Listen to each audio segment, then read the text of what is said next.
Hello dear students, in last class we have started the second chapter of your syllabus, that is sexual reproduction in flowering plants. So in that we are seeing the sexual reproduction means what and the events which occurs in the sexual reproduction. So the first event we have started, that is pre-fertilization events, means the events which occurs before the fertilization. That is again subdivided into two types. First one is gametogenesis and next one is the gamete transfer. So gametogenesis means the formation of gametes. So we have seen the formation of male gamete is complete and the formation of female gamete is complete. Now the remaining point from the female gamete is structure of female gametophyte, that is embryo sac. So in examination this may be asked for the 5 marks question. Explain the neat labeled and explain the female gametophyte structure with a neat labeled diagram. So now we will see how the structure of female gametophyte is there. That is nothing but embryo sac. Embryo sac, which is called as female gametophyte.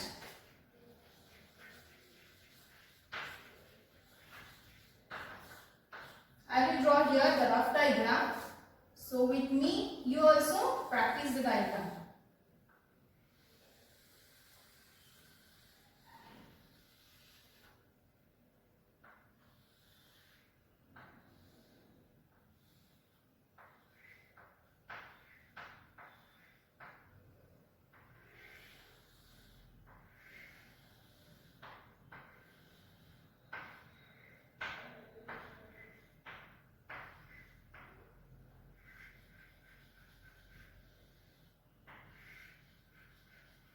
So in the embryo sac, the 3 cells are located towards the chalazal region and 3 towards the micropyle, and the 2 polar nuclei are present.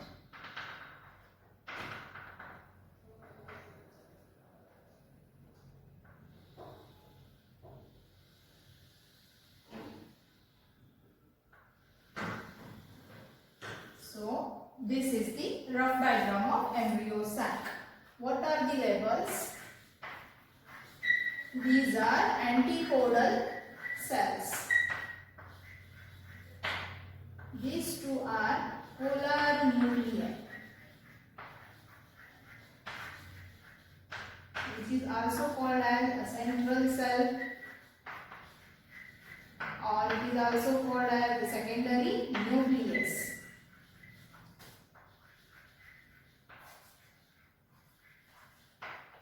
This one is the egg cell, and those two are the synergids. This one is filiform apparatus.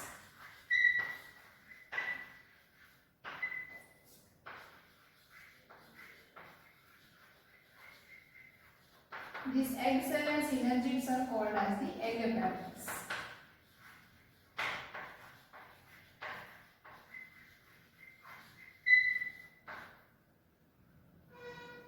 So this is the rough diagram of the embryo sac.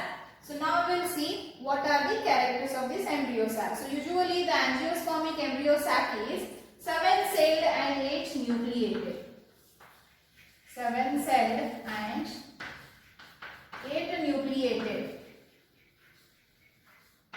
Okay. How it is 7-celled? We can observe here at this region the 3 cells are present. So this region is what? Chalazal region. This is the chalazal region, and then 3 cells are towards the micropylar region, and the 2 cells are moved from the 2 opposite pole and they are now at the center, and these are known as the polar nuclei or the central cell, or it is called as the secondary nucleus.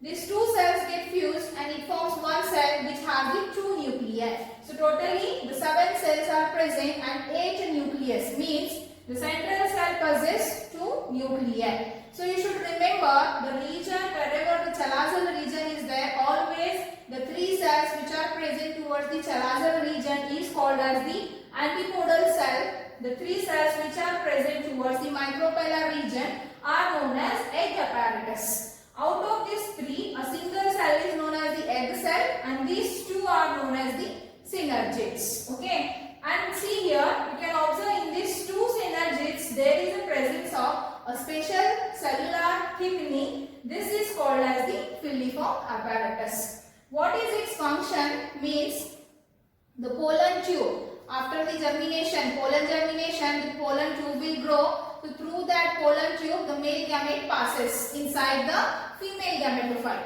So that pollen tube enter inside the embryo sac through this region. So this two filiform apparatus guide that pollen tube to enter inside the embryo sac. So what is the function of filiform apparatus? It may be asked for 1 mark question. So for that, the answer you have to write is the filiform apparatus guides the pollen tube to enter inside the embryo sac, which will be helpful in the process of fertilization. So this is about the female gametophyte. So that is our gametogenesis process complete. Okay. So this is the first event of the pre-fertilization event. Now the second one is gamete transfer. So as in the first chapter, you have studied about the different types of gamete transfer methods in the different organisms. Here in angiosperms, we have to see how the gamete transfer takes place. So in angiosperms, the gamete transfer takes place by the process is called as the pollination. Now the next point we have to see what is meant by pollination and what are the different types of pollination. Okay.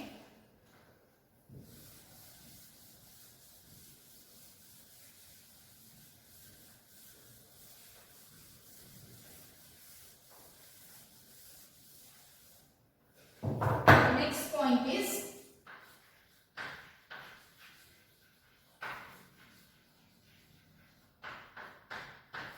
pollination. So what is the definition of pollination? Pollination is a process of transfer of pollen grains from anther to the stigma of the gynoecium is called as pollination. Once again I will repeat, the pollination, it is a process of transfer of pollen grain from anther to the stigma of gynoecium is called as a pollination. The pollination mainly divided into 3 types. First one is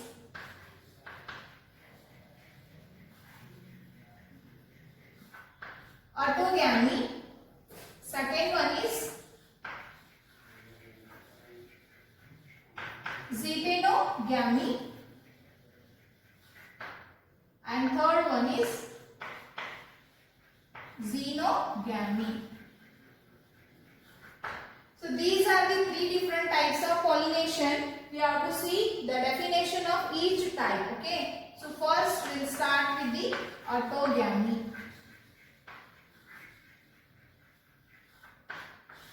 Autogamy means it is also called as self-pollination.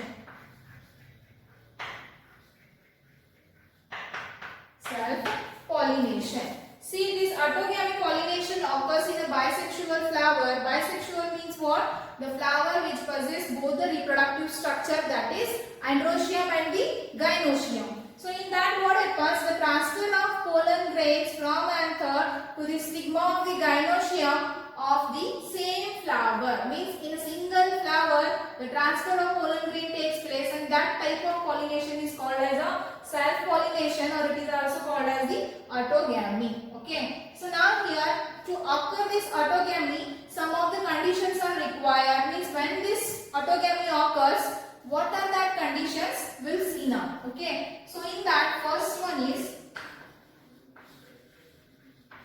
conditions for autogamy is, the first one is synchronization. Synchronization. Synchronization means what? It is a process in which what happens? The 2 reproductive structure of the androecium and the gynoecium. Okay. So there should be a synchronization in between the pollen release and stigma receptivity. Means when this androecium releases the pollen grain, at the same time the gynoecium, the stigma of the gynoecium should be get ready to accept that pollen grains. Means at the same time the anther will release pollen grain and stigma will accept that pollen grain. So that is called as a synchronization. So synchronization is needed, means the pollen release and stigma receptivity is should be at the same time. Another one is the second condition of this is the flower should be chasmogamous flower. Chasmogamous flower. So what is meant by this chasmogamous flowers means? So these are the flowers which opens, means which have the well exposed anther and the stigma. Means if it is completely open, then the anther and the stigma are the well exposed, and then what happens? Easily the self pollination can be takes place. Such flowers are called as the chasmogamous flowers. So example for the chasmogamous flower is Viola, and another example is the Oxalis. So chasmogamous flower means the flower which possesses a well exposed anther and the stigma is called as the chasmogamous flower.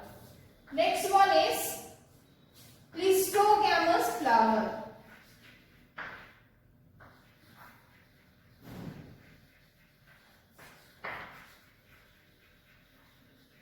Clistogamous flower. Clistogamous flower means the flower which do not open at all.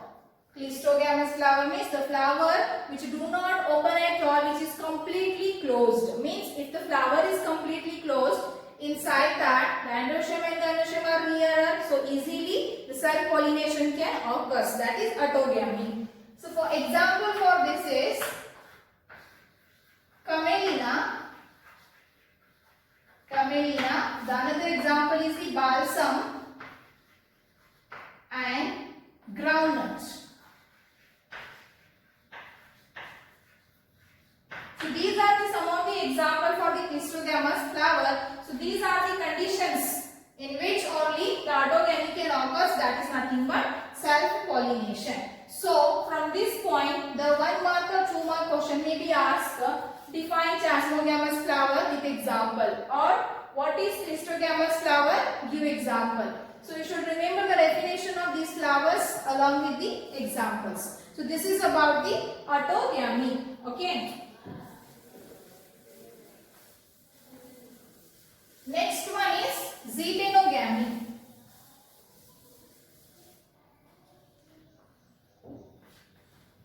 The second type is the xenogamy.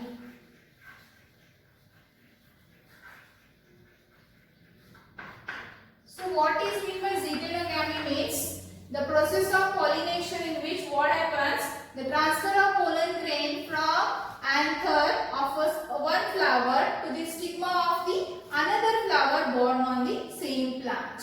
See, if it is a say this is a one plant, okay, we will consider this is a one twig of the plant and these are the flowers. So roughly I will consider, okay. So what is meant by this xenogamy means this is one flower. So in a single plant you can observe in some plants unisexual flowers are present. Means this is the, if it is a male flower, okay, and if it is a female flower, means what? In this the only androecium is present, in this only the gynoecium is present. So at that time what happens? The transfer of pollen grain from anther to the anther of one flower to the stigma of the another flower born on the same plants. In a single plant, this in between two different flowers, the transfer of pollen grain takes place, and this type of pollination is called as the xenogamy. Okay. And next one is the last one is the third type of the pollination, that is xenogamy. Okay, this one is the third type.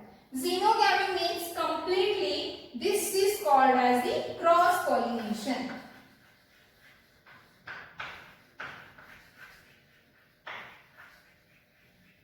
Cross pollination. Okay. So cross pollination means this type of pollination you can observe in between two different plants. Suppose this is the one plant and this will be the another plant.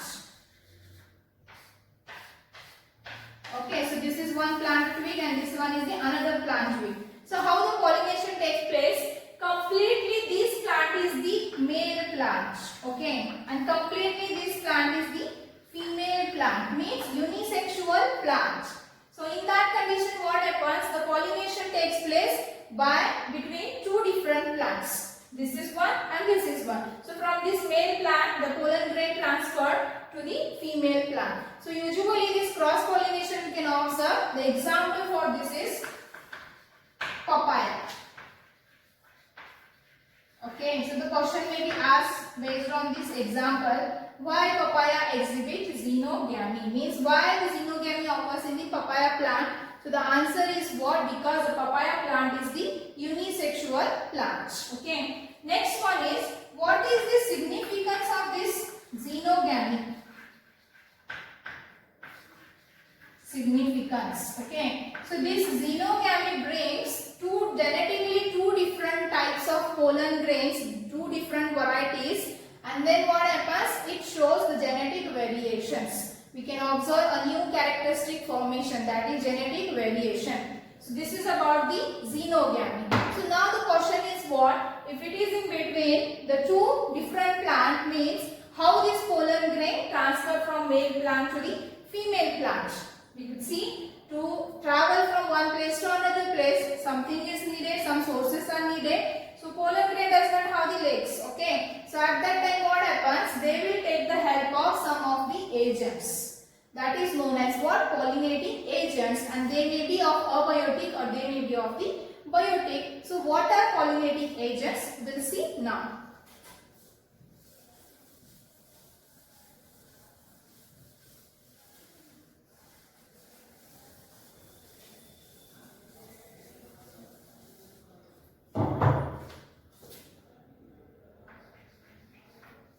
Pollinating agents.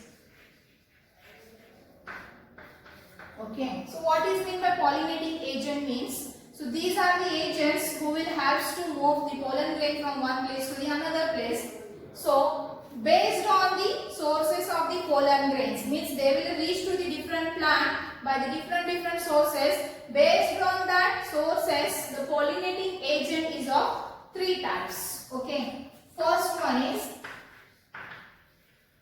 anemophily. Second one is hydrophily.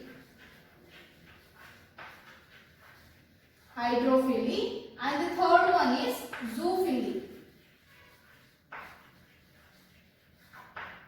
Okay. So now here, so what is meant by anemophily means? So anemophily and hydrophily and the zoophily. So as I told you, the pollinating agents may be of what? Abiotic or the biotic. So what is meant by abiotic? Abiotic means these are the non-living agents, and biotic means these are the living. So here the anemophily means it is a process of pollination which takes place by wind. Pollination which takes place by wind is called as the anemophily. And next one is the pollination which takes place by the water is called as hydrophily.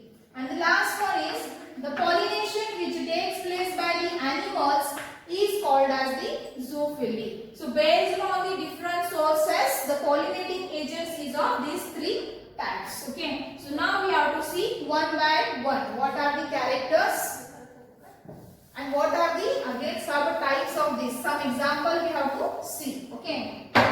So this anemophily means what I said, the pollination which takes place by wind is called as the anemophily. So the flower in which such a type of pollination occurs, that flower is called as anemophilous flower.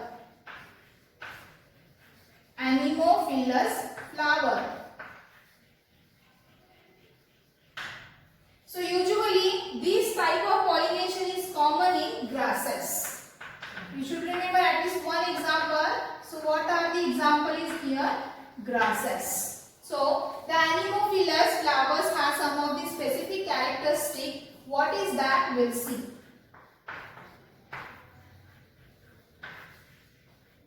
Characteristics of the anemophilous flowers. Okay. First one is, the first character is they are non-sticky. Non-sticky. and they should be powdery. Okay, and next one is they are light in weight. They should be light in weight.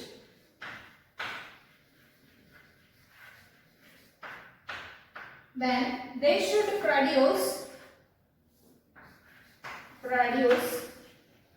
large number of pollen grains.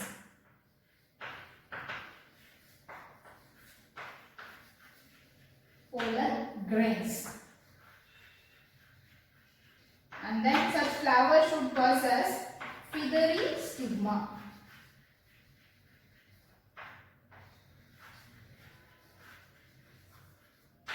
So see, what are the characteristics of this anemophilous flower? First one is that they should be non-sticky, means they should not be sticky. See, if they are non-sticky, then what happens? With the help of the wind currents, easily that pollen grain can be transferred to the gynoecium of the another plant. They should be powdery. If they are powdery and if they are non-sticky, then easily they can be transferable. So they should be light in weight. If they are heavy in weight, with the wind current, they cannot be transferred. So if they are light in weight, easily they can transfer from one plant to the another plant with the help of wind currents. Next one is they should produce a large number of pollen grains, because see, to transfer the pollen grain from one plant to the another plants, the large number of pollen grain will be get wasted. So the plant should produce what? The large number of pollen grain, at least the some pollen grain can be reach on the another plant. And another thing is the plant which can be in which this anemophilia occurs, they should possess the feathery stigma. Feathery stigma means like a brush. The stigma should be like a brush. If the pollen grain will visit to the gynoecium, the stigma of the gynoecium, then easily they can be sticked on that stigma. By that the process of pollination can be complete. So this is about the anemophily. So I told you one of the example, and these are the characters of the anemophilous flower. Next we have to see hydrophily.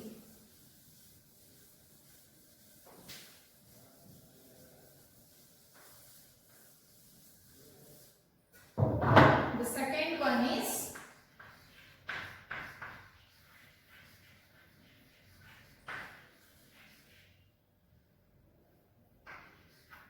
hydrophily. What is meant by hydrophily? The pollination which takes place by water is called as the hydrophily. So usually you will get to know that this hydrophily can occur in the aquatic plants, the plants which lives in the water. And such plants possess the flower is called as the hydrophilous flowers. Hydrophilous flowers. Many more examples are there in aquatic plants like Eichhornia. Otherwise you can call it as a water hyacinth. Water hyacinth and water lily. Then we can observe Vallisneria. Some sea grasses are there. Sea grasses, which is also called as the Zostera. And next, some example, hydrilla. Hydrophytes means hydrilla. So like this, many more examples are there to this hydrophily. Okay. So here we have to observe in some of the example how the hydrophily can occur. Hydrophily means what? Where it occurs?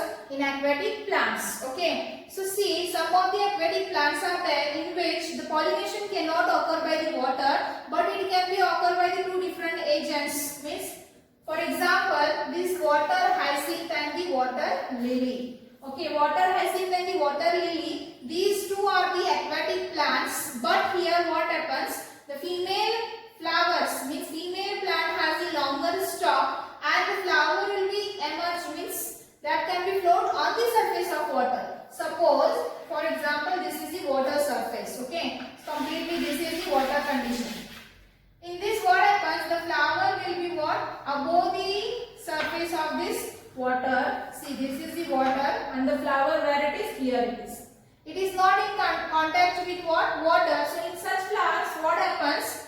For example, water hyacinth, water lily, in which what happens? The pollination, instead of water, the pollination can occur with the help of insects or the birds. So these are the two such examples in which the pollination cannot occur by the water. You have to remember these two examples.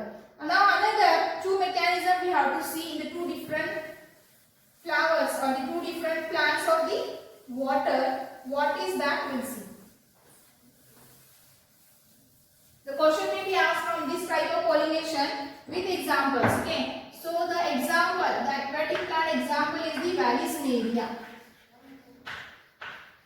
Vallisneria, this is the one example which is also called as what? Zooster. Okay. So in here what happens?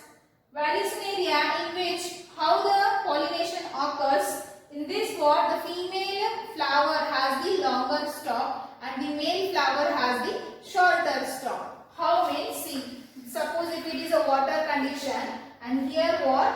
This is the water completely.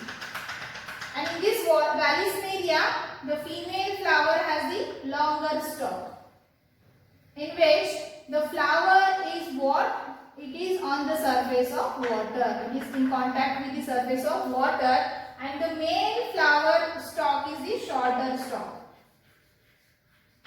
Okay, so here the male flower releases the pollen grain in the water, and that pollen grain floats in the water and it comes on the surface of water and they comes in contact with the female flower. So that here this female has the longer stalk, male has the shorter stalk. By that the pollen grain comes in the surface of water and they comes in contact with the female flower. So like this the mechanism occurs in the Vallisneria. So the another example is the sea grasses. Sea grasses, here what happens? Exactly opposite to the Vallisneria. So here the female flower is what? It also has the shorter stalk, and female flower has the shorter stalk, and here what happens? The male flower releases the pollen grain inside the water. By that pollen grain come in contact with this female flower. So you remember that in Vallisneria the female flower has longer stalk, in sea grasses the female flower has the shorter stalk. So the question may be asked based on these two examples is, explain the mechanism of pollination in the Vallisneria and the sea grasses. You should write this mechanism whatever I explained now. The question may be asked again, name the aquatic plants in which the pollination cannot occur by the water. What is the example? Water hyacinth and the water lily. So this is about the hydrophily. Now we have completed anemophily and the hydrophily, which has the which agents? Abiotic agent, because wind and the water is the abiotic, means it is non-living. So in these two types of pollination, this can be occur in the flowers. The flowers are what? They are the colorless, they are odorless, and they are nectarless. Such type of flowers in which the pollination is occur, that is anemophily and the hydrophily. So you can see here in the hydrophily what happens? The pollen grains are this covered by the mucilaginous sheath to avoid the wetting of the pollen grain. If they are in the water, they can get wet.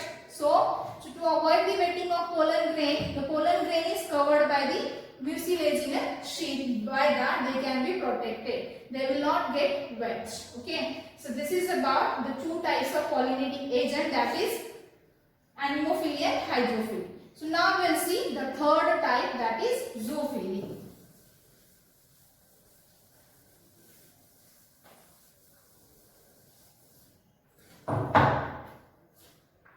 Third one is zoophily. So zoophily means what? Pollination which takes place by animals. So in zoophily you can see what? The examples are many more, like what? Insects are there, then birds are there, beetles, bats, snails, many more different animals are present. So the pollination which occurs by the animals is called as the zoophily. Okay. So what the flower should be? The flower should have what? The characteristic features. The flower should be large in number, and then what? They should be colorful. Colorful means various different colors are there. So that is what? Attracting colors. and by that colors what happens? These animals easily visit to that flower and they can be get attracted. This is one. The flower should be colorful. And then next what? They should be what? Fragrant. Fragrant means by the fragrant also the animals can attracted by the flower. And there should be what? Rich in nectar. Nectar is what? It is a sugary residue which is present inside the flower. So especially you know the common example is the honeybee. So usually the honeybee visited to the plants what? To absorb the nectar, and then what? They will in return they will help to that plant in the pollination and they will get nectar. By that this honeybee and the plant both can be get benefited. So like this here the flower should have this type of the characteristic features. Another thing is what? The flower is a well platform for the animals, that is what, like a birds or the insect, to lay the egg inside the flower. For some time if they want to lay the egg, this is what? A protecting area to the flower, birds or the animals to lay the egg. One of the example in the plants, that is Amorphophilus. Amorphophilus.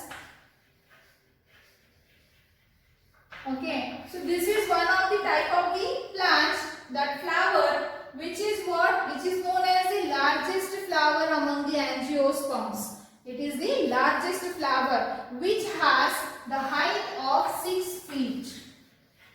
See how much the surface of this flower is there. So easily the birds, animals can visit inside the flower and they can be lay the egg. Okay, so this will be helps to the animals also. The animal in return to the plant helps to the process of pollination. And then next one is what? Another example is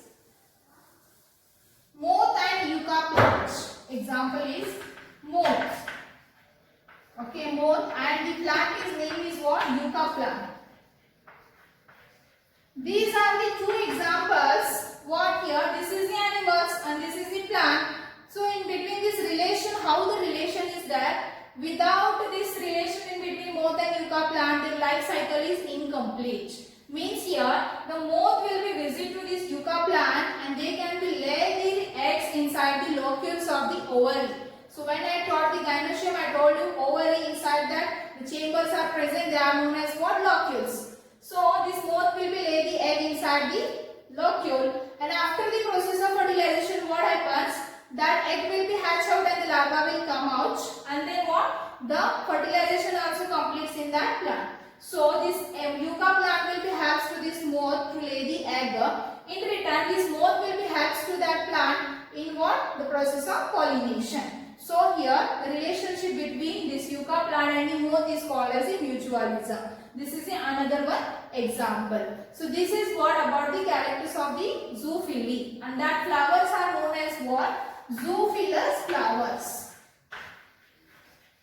The flower in which the zoophily type of pollination occurs, and that flower is called as the zoophilous flower. Okay. So now we have to see the zoophily is again subdivided into different types based on the different animals. So what are the types? We'll see.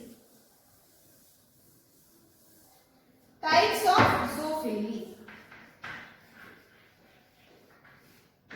Types of zoophily, in that first one is entomophily. Entomophily. The second one is ornithophily. Ornithophily.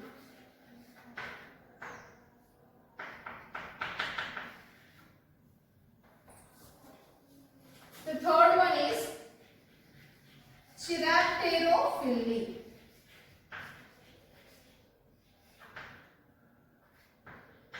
Fourth one is Malacophily.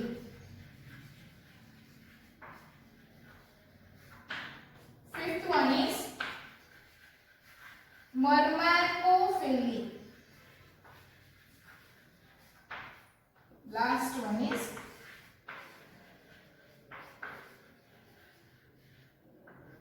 Cantherophily. Okay, so these are the subtype of the zoophily pollination. So zoophily means in that the first one is the entomophily. Entomophily means the pollination which occurs by the insects.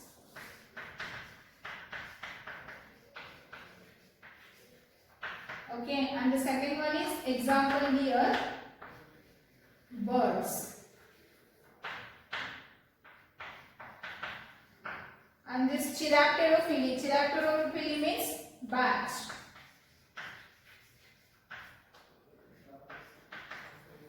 Here is snails. Here it is ants. And last one example is the beetles. So see here, the pollination which takes place by the insects is called as the entomophily, and that flower is called as the entomophilous flower. The next one is ornithophily. Ornithophily means the pollination which takes place by the birds is called as the ornithophily, and that flower is called as the ornithophilous flower.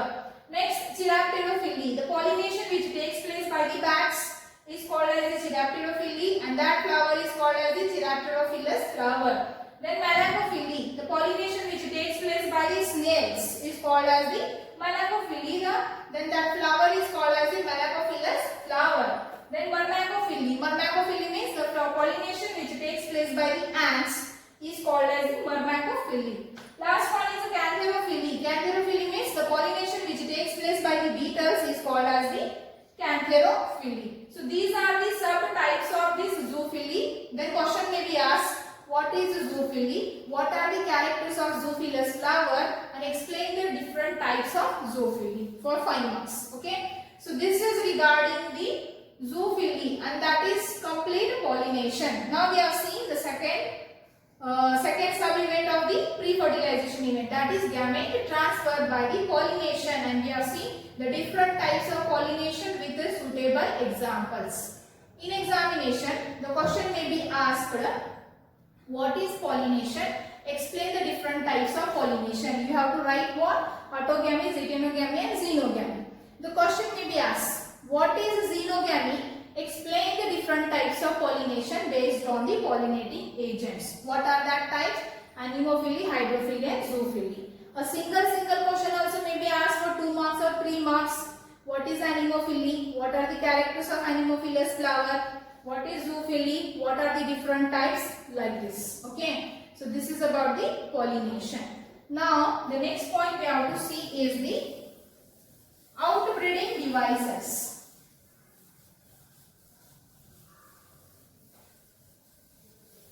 Okay, so now we are seeing in the pollination, a complete self-pollination, cross-pollination, everything we have seen here.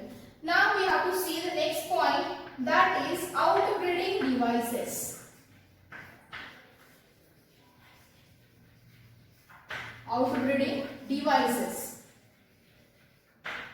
Okay, in some of the plants where the self-pollination occurs, if continuously self-pollination occurs, that can be results in the inbreeding depression.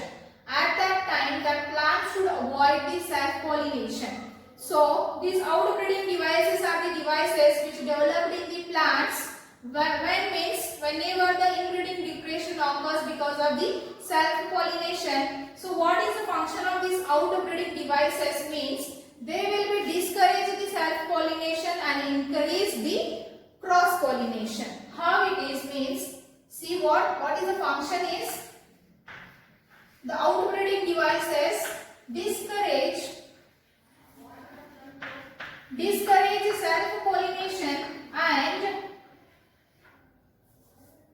self-pollination and they will encourage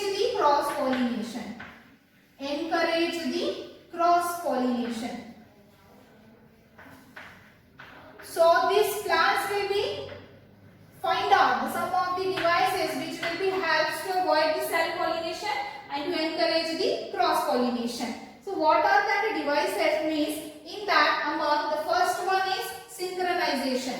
So they will avoid the synchronization means no synchronization.